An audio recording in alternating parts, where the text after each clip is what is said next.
Mrs. Halpin here, just taking a few minutes to talk about the Anglo Saxon culture. I'm sorry that we couldn't be together in class today, but again, I did need to take care of something in my personal life, and I apologize for having to cancel class. So, as you're going through the as you're thinking about the Anglo Saxons, I want you to consider this. How was literature influenced by the time in which it's written? Now, we know that literature is a reflection of society and what is going on during that time period. So as you learn about the Anglo-Saxons and as you learned about Old English yesterday, you're really learning a lot about that culture. So when you read Beowulf, you're going to understand it more, and you're going to understand the motivation behind it, the characters, and even why the plot line is developed the way it is. And it really it helps you have a richer experience when you think about what was going on and what inspired the authors to develop that story.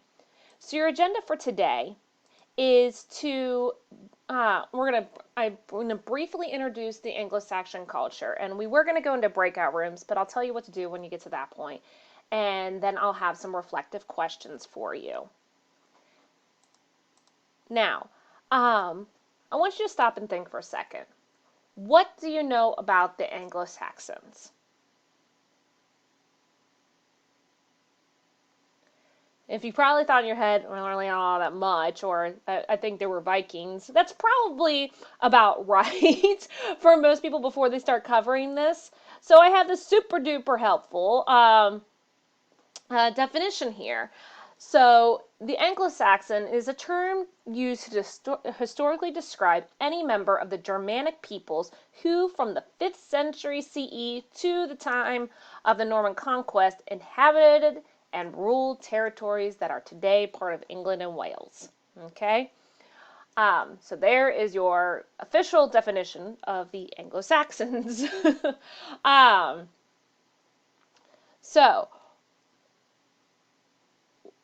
as you're going through the study guide, you're going to really learn about the culture and who was in charge and how it was developed and how it came to be and all the tribes that were part of it. So I want you to take a minute, and you can pause this video, and I want you to complete the Anglo-Saxon study guide. And it's a big hint that these questions on the study guide are the same questions you'll see on the quiz. Okay? So take a minute or take a few minutes and complete that study guide. Now, if you're asking yourself, okay, what is on the study guide? Basically, you're going to click this page and you're going to answer these questions about the Anglo-Saxons and the Jutes, and it's basically fill in the blank here. So you'll go, you'll read about page 1 and page 2, and then I really suggest you watch this video from Mr. Osborne. He does a fantastic review of language and culture that is relevant to Beowulf. You're not going to be asked to take any notes, but you really should watch it. And there's also some really good background information here. But the overall understanding to take away from this is fighting was a way of life for the Anglo-Saxons. Wealth and possessions were also important. Fighting and acquiring wealth was how Anglo-Saxons proved their worth and maintained their sense of honor. So look for these values as you read from the text of Beowulf.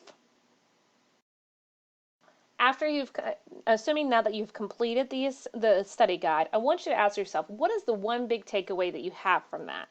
And big hint, you saw it on at the end of that study guide. But I really want you to think about what is one big takeaway you have and why it would be important to cover this.